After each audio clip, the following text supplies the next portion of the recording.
Hello guys, இந்த problem எப்படி solve பண்ணலான்னு பார்க்கலாம். Selling price of an article is 8/7 of cost price and what is the profit percentage அப்படின்னு கேட்டிருக்காங்க.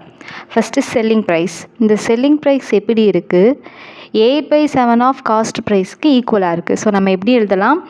Selling price is equal to 8/7 into cost price அப்படின்னு எழுதலாம். So இந்த selling cost ப்ரைஸை நம்ம இந்த சைடு கொண்டு வந்துக்கலாம், இல்லைனா செல்லிங் ப்ரைஸை நம்ம அந்த சைடு கொண்டு போய்ப்போம். ஸோ இந்த 8/7 இந்த சைடு வரும்போது 7/8 அப்படின்னு வரும். ஸோ நமக்கு இங்கிட்டு cost price by selling price. So 7 ரூபாய்க்கு வாங்கி 8 ரூபாய்க்கு லாபம் வச்சு விற்கிறோம். அப்போ எவ்வளோ லாபம் ஆகிருக்கு? 1 ரூபா லாபம் ஆகிருக்கு. ஓகே, இப்போ ப்ராஃபிட் தானே நமக்கு கிடச்சிருக்கு. இப்போ ப்ராஃபிட் பர்சன்டேஜ்க்குரிய ஃபார்முலா என்ன? Profit divided by cost price into 100. Okay, இப்போ ப்ராஃபிட் நமக்கு எவ்வளோ? 1 by cost price. Cost price எவ்வளோ? 7. So by 7 into 100. So it is equal to 100/7 percentage is the answer.